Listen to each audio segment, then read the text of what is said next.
नमस्कार, मैं हूँ आशीष चित्रांशी और आप देख रहे हैं द न्यूज़ लॉन्चर। क्या विनेश फोगाट और बजरंग पूनिया के खिलाफ चुनाव प्रचार के लिए मोदी जी ब्रजभूषण शरण सिंह को मैदान में उतारने वाले हैं?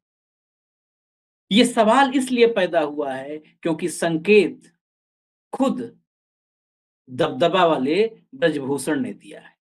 ब्रजभूषण ने एक इंटरव्यू दिया है, उस इंटरव्यू के लिए अगर आपको यकीन ना हो तो मैं कंट्रोल रूम से कहूँगा कि उसका एक दिखा दें जो हेडर है।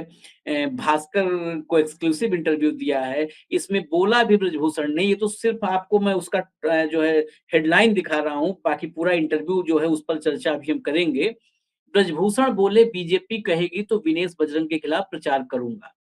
उसके आगे तो फिर वही बात है कि कांग्रेस ने मोहरा बनाया और कुश्ती का सत्यानाश हो गया। जिस कुश्ती को उस शिखर पर पहुँचाया था ब्रजभूषण शरण सिंह। कंट्रोल रूम जोड़ लीजिए इस चर्चा में रविंद्र सिंह सेवराण को, क्योंकि हरियाणा को लेकर के जो दावे किए हैं ब्रजभूषण ने, वो हमारे रविंद्र भाई से बेहतर कोई जो है उसका पोस्टमार्टम कर नहीं पाएगा। रविंद्र भाई, पहली बात तो क्या बीजेपी की तरफ से कोई ऐसा संकेत है? ब्रजभूषण का ये बयान सामान्य नहीं है। ये ब्रजभूषण ही हैं जिनकी वजह से विनेश फोगाट को लेकर के ये पूरा देश एक अलग जुड़ाव महसूस करता है। बेटी, बहन, वो भाव जो है वो ब्रजभूषण की वजह से। वो ब्रजभूषण सिंह क्या हरियाणा में कदम रख सकते हैं?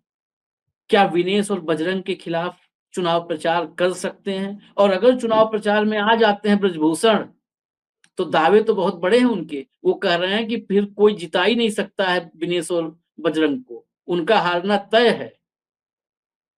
तो ज़रा जी, ये दावे पर नम आपकी टिप्पणी। हुँ, नमस्कार आशीष भाई और धन्यवाद आपने मुझे बुलाया। देखिए, बीजेपी के लिए तो वैसे ही बहुत सारे भस्मासुर इकट्ठे हो गए थे, लेकिन अब हुँ, ये एक और नए पैदा हो गए। अगर हुँ, इतने महान ये नेता हैं, तो ये इन्होंने यूपी में क्यों नहीं जितवाया? यूपी में तो हुँ, 37-37 सीटें जो है वो अखिलेश यादव जीत गए, उनकी पार्टी जीत गई। हुँ, इतने हुँ, महान नेता हैं, तो बीजेपी ने इनको इनको ही टिकट नहीं दी। बीजेपी ने हुँ, इनको खुद को तो टिकट के लायक समझा नहीं। इनको हुँ, तो जो है लोकसभा सदस्य उनके घर के बाहर दरबान बना के बिठा दिया। तो और ये हुँ, किस तरह से ये किस हैसियत से कह रहे हैं कि ये तो केवल प्राथमिक सदस्य भर हैं पार्टी के। इनके पास तो हुँ, पार्टी की कोई ज़िम्मेदारी तक नहीं है। कुश्ती संघ से इनको किक आउट कर दिया गया था और उसके बाद पार्टी ने इनको बाहर कर दिया। इनके ऊपर कोई भरोसा नहीं किया, इनको टिकट तक नहीं दी। उसके हुँ, बाद उनके आजू-बाजू की जो सीटें थी, वहाँ पर बीजेपी हार गई। अब इतने बड़े नेता थे, तो भैया अपने पड़ोस में जिता लेते। यहाँ हुँ, इतना दूर आपको आने की क्या ज़रूरत है? बीजेपी के लिए तो यहाँ पर हरियाणा में बहुत सारे भस्मासुर पहले से बैठे हैं। हुँ, बहुत सारे लोग ऐसे बैठे हैं जिन्होंने बीजेपी का अपने आप नुकसान कर दिया। जो 30-30, हुँ, 35-35 साल से लोग यहाँ पर बीजेपी के लिए काम कर रहे थे, हुँ, उन लोगों को किनारे लगाने का काम कर दिया। बाहर से हुँ, जो लोग आए थे और जेजेपी तो यहाँ तक कह रही है कि हमारे रिजेक्टेड माल को बीजेपी ले रही है। जिस माल को हुँ, हमने जेजेपी जिसको 1% वोट मिला, वो पार्टी कह रही है हमारे रिजेक्टेड माल को बीजेपी ले रही है। जब इस तरीके की बीजेपी की हालत है, हरियाणा में हुँ, ऐसी हालत जब बीजेपी के जो रहनुमा हैं उन्होंने कर दी है, तो उसके ऊपर और इसकी हालत को खराब करने के लिए ब्रजभूषण को यहाँ पर आने की जरूरत नहीं है। ब्रजभूषण जी, आप तो वहीं बने रहिए। यहाँ पर बीजेपी के बहुत सारे लोग हैं जो बीजेपी को हराने की पूरी कोशिश कर रहे हैं और उन्होंने उसके लिए प्लानिंग कर ली है।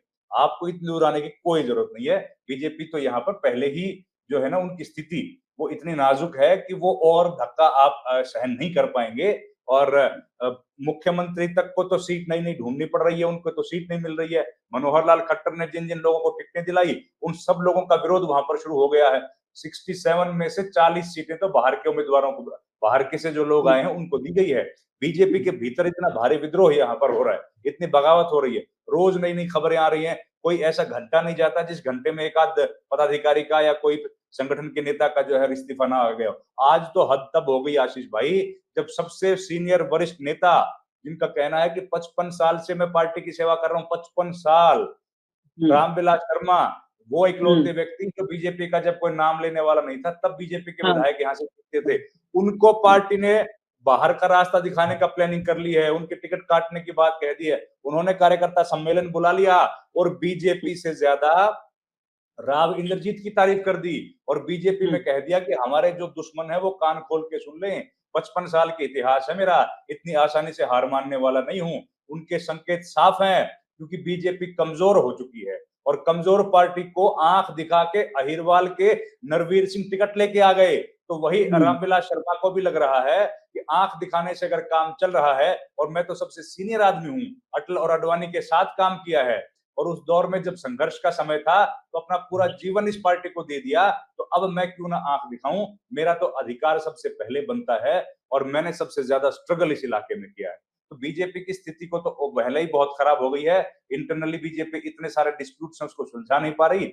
ऐसी स्थिति में ब्रजभूषण को यहाँ आने की जरूरत नहीं है, वो वहीं बैठ के देखे और यहाँ पर बीजेपी की हार अपने आप हो जाएगी। नहीं, लेकिन आपने एक बात कही कि 40 बाहरी दे दिए, 40 बाहरी दे दिए, एक भीतरी को क्यों नहीं दिया? मैं ब्रजभूषण के इंटरव्यू का एक पार्ट आपको बताता हूं। ब्रजभूषण सिंह ने कहा कि इनके अगर हरियाणा चुनाव में पार्टी आला कमान मुझे प्रचार के लिए भेजता है तो मैं जरूर जाऊंगा। इनके समाज के लोगों का सबसे ज्यादा सहयोग मुझे ही मिलेगा। मैं उनके सामने भी भाजपा प्रत्याशी के पक्ष में चुनाव प्रचार करने को तैयार हूं। मुझे लोकसभा चुनाव में ही हरियाणा के लोग कह रहे थे कि यहां आकर चुनाव लड़ जाइए, आपको हम लोग जिता देंगे, लेकिन हमने मना कर दिया था।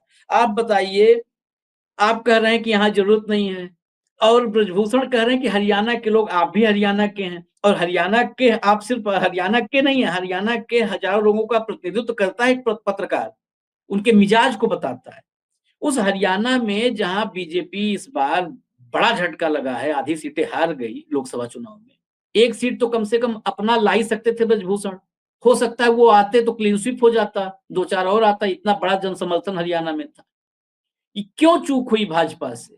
और हरियाणा में वो कौन से लोग हैं जो इतनी शिद्दत से ब्रजभूषण का इंतजार कर रहे थे? आशीष भाई, हमारा गंभीर चैनल है, आप इसको कपिल शर्मा का शो मत बनाइए।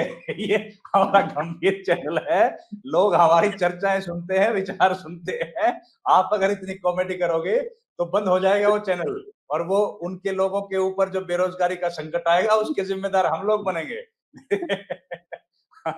ब्रजभूषण शरण सिंह जैसे लोगों के बारे में चर्चा करके हम लोग न केवल अपना भी और अपने दर्शकों का जो बहुत कीमती समय है, जो हमारे विचारों को सुनने के लिए आए हैं, तो उनके साथ अन्याय ना करें। और नहीं ये नहीं, देखिए, रविंद्र कहने से भाई, कुछ नहीं चर्चा होता इसलिए है। जरूरी है क्योंकि चर्चा इसलिए जरूरी है कि ये ब्रजभूषण, इन्होंने कॉमेडी कुछ भी की हो या कुछ भी कर रहे हो, ये ब्रजभूषण इतना महत्वपूर्ण किरदार है जिस व्यक्ति की वजह से ये विनेश, जो विनेश आज चुनाव मैदान में आई है, जिस विनेश को लेकर के सबकी आंखों में पानी आया, वो विनेश, वो साक्षी अगर दिल्ली पुलिस के जूतों के तले रौंदे गए तो उसका मुख्य किरदार यही ब्रजभूषण है। यही ब्रजभूषण है। हम तो उत्तर प्रदेश, और उत्तर प्रदेश क्या, हम तो सबसे करीब से, आज नहीं 3 दशक से ज्यादा हो गया ब्रजभूषण को देखते हुए। ब्रजभूषण अपने उस दबदबे की, दबदबा था, दबदबा है, दबदबा रहेगा, उस दबदबे के दम पर एक बात, ये सच्चाई है, इस सच्चाई को आज हरियाणा के इस चर्चा में मैं ला रहा हूं ताकि हरियाणा के लोग जाने, आज स्पेशली इसलिए चर्चा मैंने किया। ये ब्रजभूषण मोदी और शाह पर भी दबाव बनाने की क्षमता रखता है। ब्रजभूषण के दबाव में भाजपा का, मैं आज बड़ी जिम्मेदारी से बात कर रहा हूं, इसे आरोप समझना है, भाजपा के लोग समझ सकते हैं, शाह की भी हिम्मत नहीं होती है कि ब्रजभूषण से पंगा ले लें राजनैतिक रूप से। ये मजबूरी थी। ब्रजभूषण का एक बेटा विधायक है, ब्रजभूषण का एक बेटा अब सांसद हो गया, ब्रजभूषण के नाम पर कि नाम हटा दिया है दिखावे के लिए, जो पश्चिमी उत्तर प्रदेश और हरियाणा के लोगों की नाराजगी न मोल लेनी पड़े, इसलिए एक दिखावा किया कि ब्रजभूषण का नाम आउट है, बेटे का नाम इन कर दिया। जिस बेटे को सांसद बनाया इस बार, वो यूपी कुश्ती संघ का मुखिया है, पत्नी सांसद रह चुकी है। ब्रजभूषण शरण सिंह का जलवा यह है कि उत्तर प्रदेश में एक लौता नेता है, जब बलरामपुर मंडल में योगी आदित्यनाथ का दौरा होता है, उस दौरे में बतौर सांसद अगर उपस्थिति होती थी ब्रजभूषण की, तो मुख्यमंत्री के आने पर कुर्सी छोड़ के ब्रजभूषण सिंह खड़े नहीं होते थे। मुख्यमंत्री को आना है, आइए और बैठ जाइए, ये है वो ब्रजभूषण। इसलिए आज हरियाणा के लोगों के लिए जानना जरूरी है कि वो ब्रजभूषण उत्तर प्रदेश के उस कोने में बैठ करके ये नैरेटिव लोग बताएंगे कि ब्रजभूषण का दम देखिए, ललकार दिया विनेश को ललकार रहा है, विनेश को हराने का दावा कर रहा है। इसलिए इस ब्रजभूषण की चर्चा आज आपसे करनी जरूरी है कि इस ब्रजभूषण शरण सिंह को हरियाणा में देखिए आशीष कितना भाई, जन समर्थन है, कौन आशीष खड़ा है भाई इसमें? आशीष भाई, हरियाणा में ना तो अहंकारी व्यक्ति को कोई यहाँ पर घुसने देता है, ना अहंकारी व्यक्ति को यहाँ पर कोई टिकने देता है।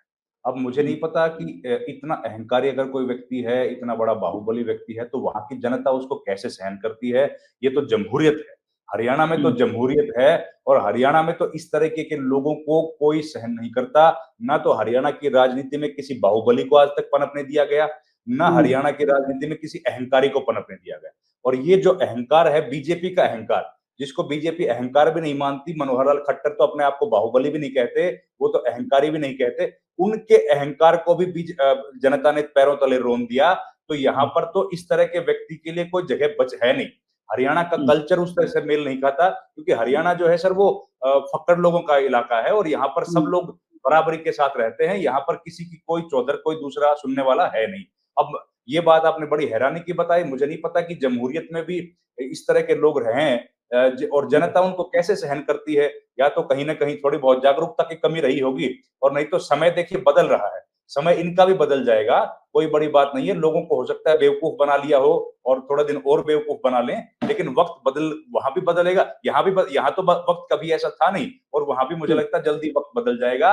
और ये अगर इस तरह की कमियां हैं, तो मुझे हैरानी की बात है कि योगी आदित्यनाथ जो चारों तरफ बुलडोजर लिए घूमते रहते हैं, उन बुलडोजरों का काम क्या है? जब उनके खुद के सांसद उनका सम्मान नहीं करते, तो ये तो मुझे लगता है बीजेपी को अपने अंदर झांकने की जरूरत है।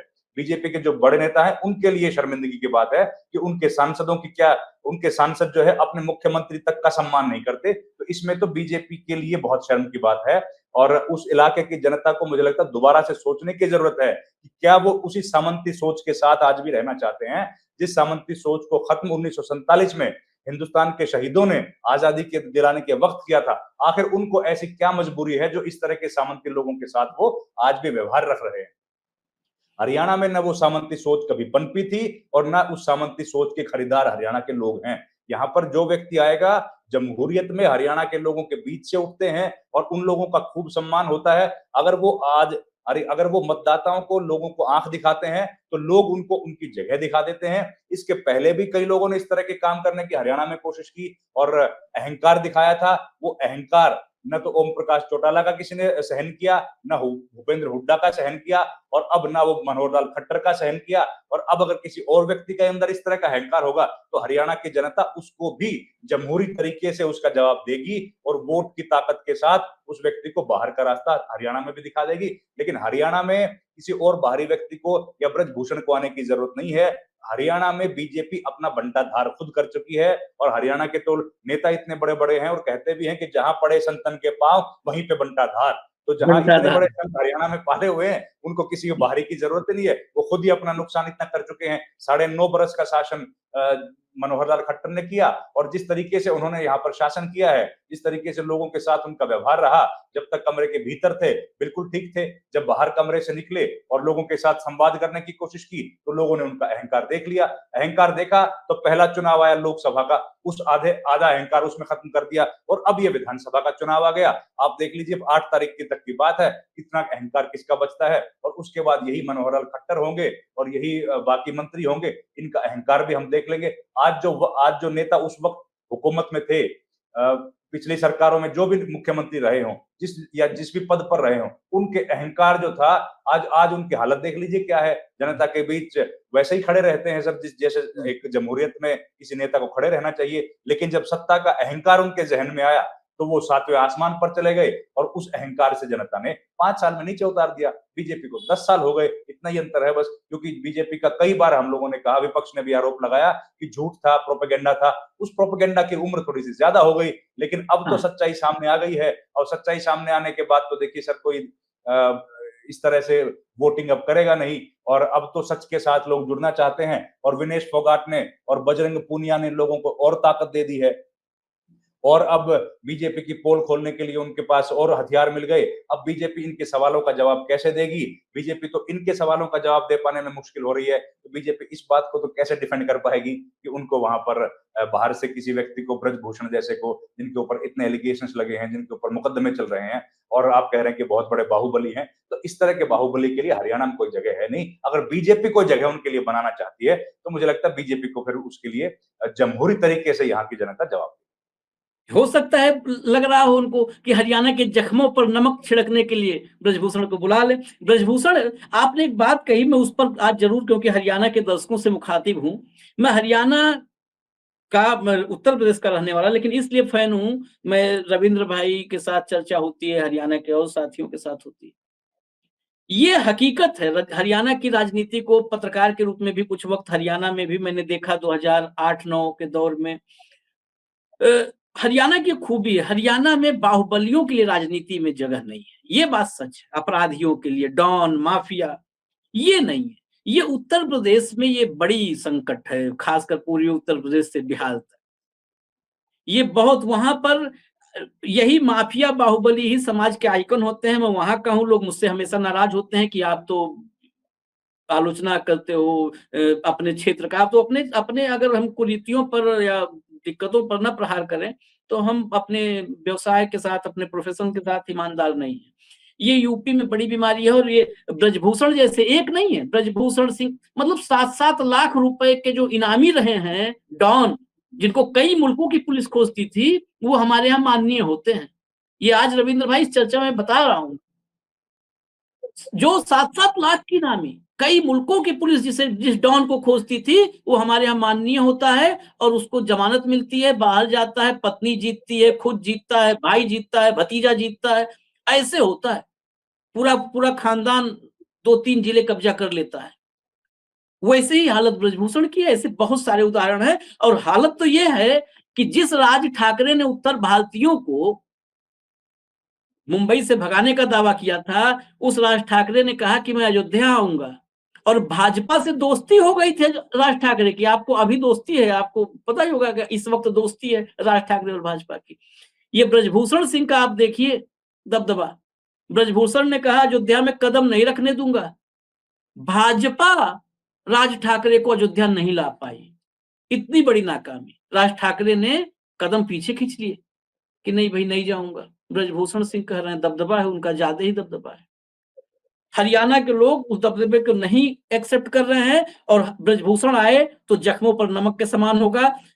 कांग्रेस के लिए एक बूस्टर डोज दे करके जाएंगे। एक आखिरी सवाल, अब तो कई घंटे गुजर गए विनेश और बजरंग की राजनीतिक एंट्री को, क्या रिएक्शन है, ग्राउंड का क्या रिएक्शन है? देखिए, विनेश फोगाट और बजरंग पूनिया की एंट्री से जाहिर है कांग्रेस पार्टी में तो उल्लास का माहौल है, और जनता के बीच में भी अब ये जो लड़ाई थी, जो उन्होंने सामाजिक तौर पर लड़ी, एक संघर्ष के प्रतीक के तौर पर उनको देखा जा रहा है। और पॉलिटिक्स में आने के बाद जाहिर है लोगों को एक रास्ता मिला है कि अ, अन्याय के खिलाफ अगर जो व्यक्ति लड़ेगा, चाहे वो महिला हो, चाहे वो पुरुष हो, बजरंग पूनिया भी उसी अन्याय के खिलाफ लड़ते रहे, उन्होंने अपना करियर तक दांव पे लगा दिया। तो जाहिर है वो लोग, और कांग्रेस पार्टी अगर उनको टिकट देती है, चुनाव मैदान में उतारती है, तो वो लोग स्ट्रॉन्ग कैंडिडेट हैं। कांग्रेस पार्टी के लिए कम से कम अब वो नैरेटिव सेट करने वाले हैं। और कांग्रेस को जिस चीज की सबसे ज्यादा जरूरत थी वो यही था कि नैरेटिव अब ये लोग सेट करेंगे। ये लोग जब सवाल उठाएंगे कि आखिर एक व्यक्ति जिसके ऊपर इस तरह के आरोप लगे हैं, उसको बीजेपी को बचाने की क्या जरूरत है? क्या जरूरत है? क्या हुआ था जब पीटी उषा ने कमेटी बनाई थी, उस कमेटी के भीतर क्या हुआ था? अब विनेश फोगाट वो बात बताएगी। अब वो बताएगी अनुराग ठाकुर के घर पे जब बैठक हुई थी तो उनको क्या कहा गया था। अब वो बातें बताएंगे। अब वो बताएंगे कि ओलंपिक में उनके साथ क्या किया गया और 100 ग्राम उनका वेट कैसे बढ़ गया था। अब ये तमाम सवाल निकल करके सामने आएंगे, और इनका जवाब बीजेपी के पास कुछ नहीं होगा। लोग इसी बात का इंतजार कर रहे हैं। लोगों को इंतजार है कि सच्चाई सामने आनी चाहिए। आखिर इन बेटियों का कसूर क्या था जो इनको बूटों के तले रौंदा गया?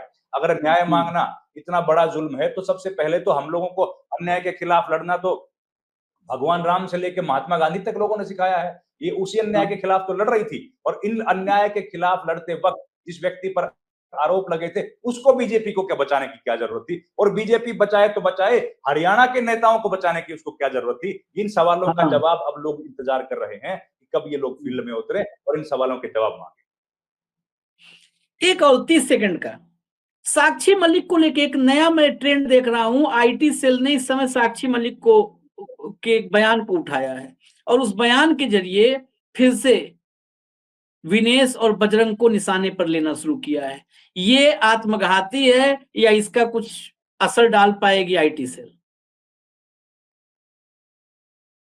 सर आईटी सेल का तो हमेशा काम ये है, लेकिन अब पिछले कम से कम किसान आंदोलन के बाद से हमने देखा है कि आईटी सेल अब उनके हथियार सारे जो है वो दम बचा नहीं उनमें, वो कुंद हो चुके हैं। और आईटी सेल कितने भी कोशिश कर ले, अब इस बात में कुछ बचा नहीं है। लोगों को पता है उनके साथ क्या हुआ था। साक्षी मलिक उस प्रोटेस्ट का हिस्सा थी, उनके साथ जो व्यवहार किया गया था सबको पता है। आईटी सेल ने तो किसानों को भी खालिस्तानी बताने की कोशिश की थी, किसी ने भरोसा नहीं किया। आईटी सेल ने तो प्रधानमंत्री मोदी को भी महापुरुष बताने की कोशिश की थी, लोगों ने भरोसा नहीं किया। आईटी सेल तो पप्पू बता रही थी, आज उसने पलट के जवाब दे दिया। आईटी सेल तो सोनम वांगचुक को भी, जो हिंदुस्तान का एक हीरा है, उनको भी चाइनीज एजेंट बता रही थी, लोगों ने भरोसा किया। 80% लोग लद्दाख के लोगों ने बीजेपी के खिलाफ वोट डाला। तो आईटी सेल की जो बात है सर वो खत्म हो चुकी है। अपनी तौर पे ये लोग कोशिश जरूर करते होंगे, लेकिन लोगों को अब इस बात की समझ आ गई है कि आईटी सेल जिस तरह का प्रोपेगेंडा फैलाती है वो उनके हित में तो बिल्कुल नहीं है, उनके प्रदेश के भी खिलाफ है और वो केवल एक पार्टी के हित साधने में कोशिश करते हैं और लोगों को अब इस बात की समझ आ गई है। बिल्कुल रविंद्र भाई, बहुत बहुत धन्यवाद, आपने इतना वक्त दिया। न्यूज लॉन्चर आप लोग देखते रहिए, लेकिन साथ साथ द फोर्थ स्टेट हरियाणा के चुनाव पर लेटेस्ट अपडेट के लिए आप लोग रविंद्र भाई का चैनल है द फोर्थ स्टेट, इसको भी देखिए, इसको प्यार दीजिए, क्योंकि जो डिटेल हम लोग भी शायद न ला पाते हो वहां पर आपको मिलेगा रविंद्र सिंह सेवरान के साथ द फोर्थ स्टेट पर। तो वहां भी आप जुड़िए, क्योंकि पत्रकारिता स्वतंत्र आवाज, निष्पक्ष आवाज, अगर उसको ताकत देनी है तो थोड़ा स्नेह और विश्वास आपका चाहिए। तो जैसे आप लोग हमें प्यार देते हैं, वैसे ही रविंद्र भाई के फोर्थ स्टेट पे भी जाते रहिए, उनको वहां पर और हो सकता है और डिटेल्ड वीडियो मिलेगी, क्योंकि वहां पर हरियाणा, स्पेशली हरियाणा के लिए वीडियोज आपको मिलेंगे। फिलहाल इजाजत दीजिए रविंद्र भाई, बहुत बहुत धन्यवाद, आपने वक्त निकाला फिर एक बार, फिर मिलेंगे, नमस्कार। Thank you.